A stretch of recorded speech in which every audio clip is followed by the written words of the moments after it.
Welcome back 10th class. तो आज फिर से हम चैप्टर 5 अर्थमेटिक प्रोग्रेशन का पार्ट नंबर 5 करेंगे हम। तो हमारे पास यहाँ पे अमाउंट मनी यहाँ पे ऑलरेडी गिवन है। जो साक्षी की डॉटर है उसकी first second third fourth birthday पे उसको ये मनी जो है वो गिवन होती है। तो उसका हमने 21st बर्थडे का जो टर्म है वो फाइंड आउट करनी है। तो सबसे पहले हम सीरीज लिखेंगे। यहाँ पे सीरीज है हमारे पास 100 एंड 150 200 एंड 250 रिस्पेक्टिवली।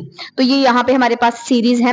तो अब इसमें से हमें पहले ए की वैल्यू फाइंड आउट करनी है। ए मीन्स फर्स्ट टर्म आ गया हमारे पास 100 और डी हमने फाइंड आउट करा 150 माइनस हमारे पास आ गया 100। तो डी की वैल्यू आ गई हमारे पास 50। अब इसमें हमारे पास 21st टर्म है। तो यानी कि एन की वैल्यू जो है वो हमारे पास क्या आ गई यहाँ पे 21। अब इसमें जो है 21st टर्म्स का हमने निकालना है। तो इसमें फॉर्मूला आएगा S N is equal to N upon two A plus N minus one और डी। अब ये एस एन का फॉर्मूला जो है यानी कि सम ऑफ द फर्स्ट 21 टर्म का जो वो यहाँ पे फाइंड आउट होगा। एन की वैल्यू जो ऑलरेडी गिवन है 21 अपॉन 2, आगे आ गया 2 मल्टीप्लाई ए की वैल्यू आ गई 100 प्लस एन की वैल्यू आ गई यहाँ पे 21 माइनस 1 एंड डी की वैल्यू जो है डी की वैल्यू हमारे पास है यहाँ पे 50। तो ये आ गया हमारे पास 50। यहाँ ब्रैकेट क्लोज होगी हमारे पास 21 अपॉन 2। ये आया हमारे पास यहाँ पे 200 प्लस 21 में से 1 माइनस करा तो ये बचा हमारे पास यहाँ पे 20 और ये आ गया हमारे पास यहाँ पे 50। 21 अपॉन 2 इज इक्वल टू ये बन गया हमारे पास 200 प्लस इन दोनों को आपस में मल्टीप्लाई करा तो ये आ गया हमारे पास 1000। 21 अपॉन 2 और ब्रैकेट हमारे पास इन दोनों को हमने टोटल करा तो ये आया हमारे पास 1000 प्लस यहाँ पे आया हमारे पास 200 1200। तो ये बन गया हमारे पास यहाँ पे 1200। अब इसकी कटिंग कर देंगे हम। 2 1 जा 2 2 6 जा 12 और यहाँ 2 जीरोज आ गई 21 मल्टीप्लाई बाय 600। तो 6 2 जा ये इसको मल्टीप्लाई करके आप देख सकते हो। तो मल्टीप्लाई करके यानी कि आप 21 को कर दो इससे इसके साथ तब भी आ जाएगा 6 1 6 6 2 12 और ये 2 जीरोज यहाँ पे हमारे पास आ गई। तो ये हमारे पास रुपीज में आ गया। तो 21st टर्म की जो वैल्यू है हमारे पास यहाँ पे 21st टर्म की जो वैल्यू है वो आई हमारे पास रुपीज में। कितनी आई 12,600 रुपीज। ये हमारे पास इसकी वैल्यू आई।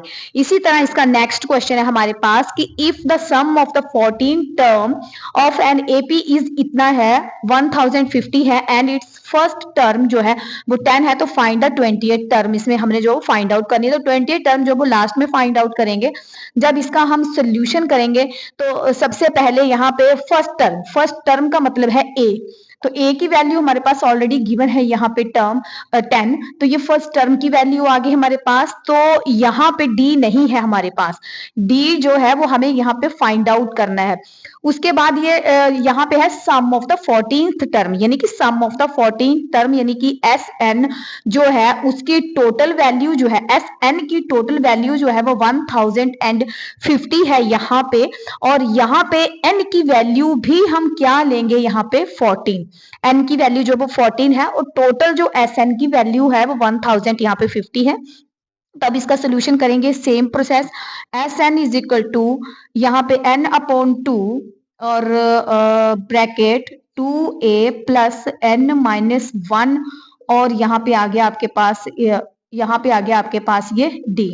अब एस एन जो है इसकी वैल्यू है हमारे पास यहाँ पे ये और n की वैल्यू जो है 14 अपॉन 2 आ गया। a की वैल्यू 10 आ गई प्लस n 14 आ गया माइनस 1 एंड d की वैल्यू हमें फाइंड आउट करनी तो d का d आया 1050 is equal to 14 upon 2 10 two जा हो गया हमारे पास 20 प्लस ये इसमें से 1 माइनस करा तो ये 13d बन गया हमारे पास। अब इसको और शॉर्ट बनाने के लिए 2 1 जा 2 2 7 जा 14 तो 7 और ये आ गया हमारे पास 20 प्लस 13d। अब इसकी हम ब्रैकेट ओपन करेंगे तो ब्रैकेट ओपन करने के लिए ये बन गया 7 टू 14 प्लस और 7 को ही इससे करा मल्टीप्लाई हमने तो 91d। अब 91 को इधर ले आते हैं अगर अल्फाबेटिकली आपने जैसे आप करते हो इसमें तो ये आ गया इधर और 140 और इसको इधर ले आते हैं हम राइट हैंड साइड में 1000 ये। 50।